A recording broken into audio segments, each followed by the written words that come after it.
channel, and today I thought I would show you how I make a really popular dish in our household.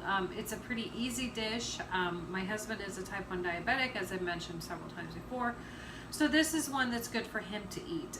It is called hot chicken salad. It is actually a Paula Deen recipe, and the only adjustment I had to make to it for him to be able to eat it was that it has she crumbles potato chips over the top, and instead of doing that I just sprinkle Parmesan cheese over the top. It is delicious. So first thing we do is I'm going to use my canned chicken from food storage. It actually calls for 2 cups of canned chicken, and I am out of pints of canned chicken. All I have is quarts left, so we're just going to have to use half of this, and then what I'll do is I will save the rest of this chicken for another recipe that I'm going to make this week. I'll try to share it with you all. So let's drain the chicken broth off. I dry can my chicken, so when it cooks in the pressure canner, it cooks in its own broth. So this broth is amazing. You definitely don't want to waste it. So I'm going to pour it off into another mason jar, save the broth for another recipe, and then I'm going to take, and I've got a 1 cup measuring cup here. I'm not real big on measuring, I hate to tell you that, because I just look at what tastes good, but since I'm going to show this to you all, I'll kind of measure it. I'll probably end up adding a little more chicken, just because I have it already open, and it's ready to go. So let's get some chicken into the cup. I have to break it up a little bit. When I do it, when I raw pack it, I put it in big chunks into the container so that when I pull it out, it won't be all stringy in little pieces. So there's 1 cup.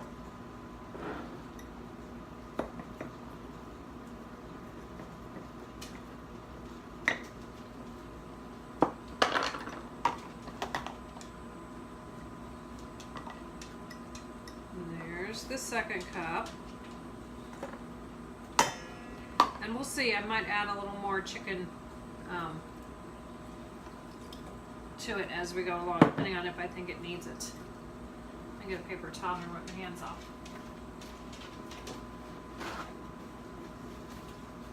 Since that chicken is cooked, you don't have to worry about cross-contamination with your other ingredients. Okay, so it calls for the chicken, 2 cups of cooked chicken, breast meat, which is what that was, and then it calls for a cup of celery. I was smart this week. I chopped all my vegetables up in advance. So there's a cup of celery. Made it super easy. And then it calls for a 1/2 cup of slivered almonds.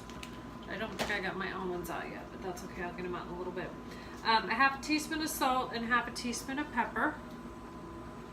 We'll just add the salt. Again, I'm not big on measuring it. Yeah. So, a little bit of salt. A little bit of pepper.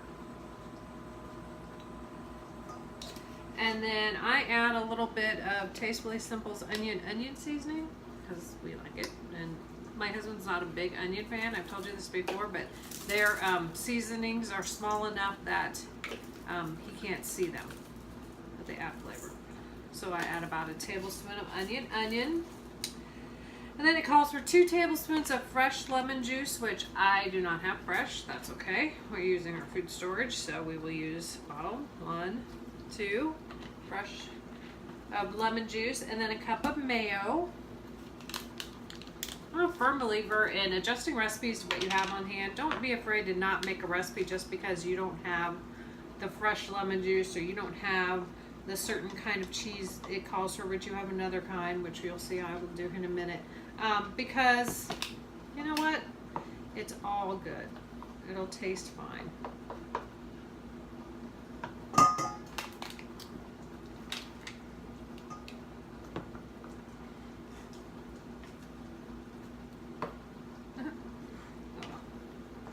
Already falling in the container, but that's okay. All right, there's my cup of mayonnaise.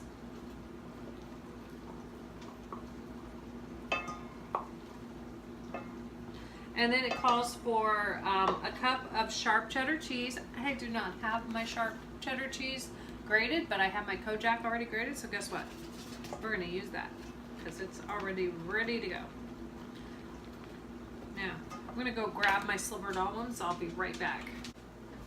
Alright, I'm back. I got my slivered almonds. Okay, so it calls for a half a cup of slivered almonds. I'm not going to measure, I'm just going to throw them in. Alright. Let's mix this up and see what we got.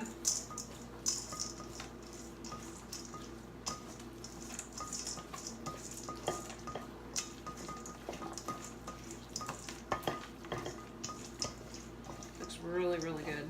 And I know it'll be good because it's one of our favorites.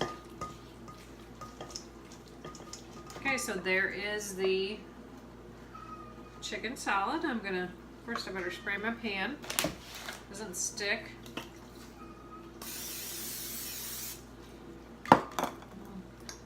Toss our chicken salad in here. Get a cat meowing, says he loves canned chicken. He's trying to let me know that he wants to eat some. Sorry, Tom, it's not for you.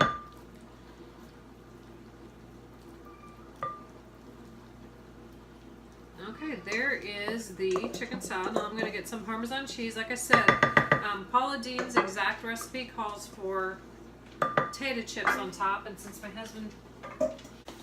So, here's my Parmesan cheese.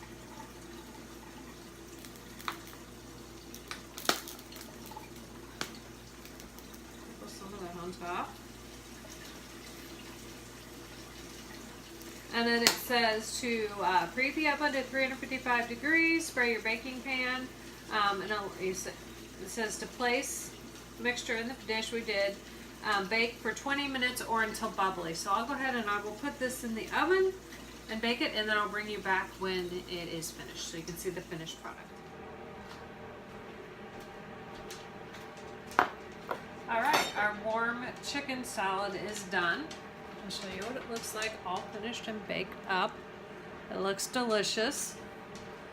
Now you can easily double this recipe if you wanted to make it for a potluck or a carry-in or whatever. I just made it for my husband and I to have dinner for tonight. So I'm going to scoop out some for me. Now depending on when he gets home and he tests his sugars, whether they're high or low, he will either have it on a bun, low carb bun, which is what I'm doing, or he can have it with a salad, or he can just have it on his plate. So either way, it's a delicious meal, very tasty, and one that I'm looking forward to eating tonight. So thanks for letting me share this with you, and hope you all have a great day. Talk to you later. Bye.